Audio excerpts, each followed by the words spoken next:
Бәріңе сәлем. YouTube не хабардың шықпай кеткеніне ұзақ уақыт болды. Оған себеп жаңалықтарды табу қиындап кеткені. Маған кішкене көмектеріңді беріп, келесі YouTube не хабарға жаңалықтарың бар болса, Инстадан немесе ВК-дан жазып жіберіңдер. Немесе осы видеоның комментариясына жазып кетсеңдер де болады.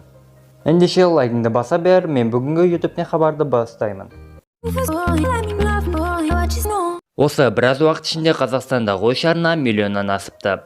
Олардың біреуі қарапайым қайрат арнасы болса, келесі Марат Оралғазиннің YouTube арнасы. Үшіншісі орыс тілді болғанмен де қазақстандық арна Римас арнасы. Бұл үшеуі де миллион жазылушыдан асты. Осыдан бұрынғы YouTube не хабарлардың бірінде мен сендерге Балабай туралы және Мистер Пыркылчик туралы документалдық фильмдер шыққаны туралы айтқан болатынмын. Қазіргі күнде ол видеоларда 33 мың және 26 мың қаралым бар. Ол видеоларды көрген болсаңдар, өте сапалы түсірілгенін білесіңдер. Ол видеоларда Бержан деген бала түсірген. Оның арнасында қазір тек 2 мың жазылушы. Бұндай сапалы қызықты контентке 2 мың жазылушы деген наз. Сол себепті оған қолдау көрсетіп, астыдағы сілтеме арқылы оның арнасына өтіп, сол видеоларды көріп, арнасына тіркеліп кетіңдер.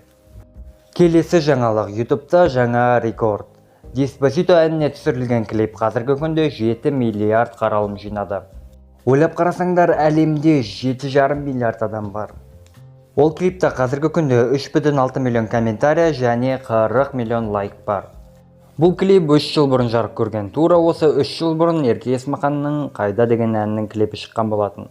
Бұл клип қазақстандық рекорд қойғанын білетін боларсыңдар. Ерке Есмаханның клипінде қазіргі күнде 115 миллион қаралым бар. Ал Қазақстан халық саны 2018 жылғы есеп бойынша 18 миллион. Клипте почти 40 мың комментария, 400 мыңнан астам лайк жиналған. Among Us ойынын өздерің білетін боларсыңдар. Бұл ойын бүкіл әлемге танымал болып жатыр. Танымал болған сонша, тіпті The Pixel Kingdom деген ағылшын арнасының 99 Imposters деген видеосының астына YouTube'тың өзі комментарий қалдырып кеткен. Енді бұл ойын қазақ YouTube'ына да келіп жетті. Келіп жетті емес, тіпті жаулап алды десе де болады. Себебі ютуберлердің бәрі осы Among Us туралы түсіріп жатыр. Мистер Прикольчикте, Балабай да, Нони кезетте, Тако бар арасында, Нұрлан Қаламов та бар. Бұл ойынды өзімде ойнаймын. Алдында Диас деген досымыз екеуміз бұл ойынды түсірген болатынбыз. Оның YouTube арнасы бар. Егер видеоны көргілерің келсе, астыда ссылка қалдырып кетемін. Видеода алды деген мен есличу.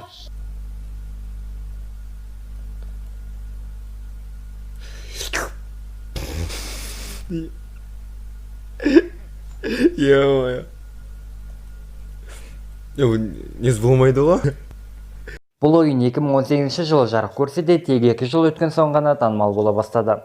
Сонымен қатар YouTube'тың өзі де Among Us-қа байланысты барлық стримдер, видеолар, Among Us-қа байланысты кез келген заттар YouTube'тың өзінен бір ай ішінде 4 миллиардтан астам қаралым жинағанын айтты. Және де тіпті жеке ютуберлердің арнасына кіріп қарасаң да, осы Among Us-қа байланысты видео басқа видеоларға қарағанда көп қаралым жинайды. Келесі жаңалық TikTok-қа қатысты. Алғашқы қазақстандық TikTok House, Beep House миллион жазылушыдан асты. Миллионға олар тек бірнеше ай ішінде ғана жетіп алды. Бұл олардың күніне 10 шақты видео салуының арқасында. Сколько минут мы живем в этом доме? Раз, два, 940.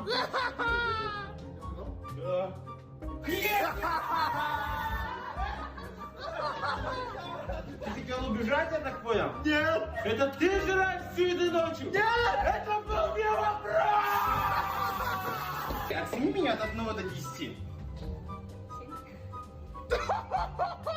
Бүгінгі жаңалықтар міне осылар. Егер өздерінің жаңалықтарың бар болса, астыға жазып кетіңдер.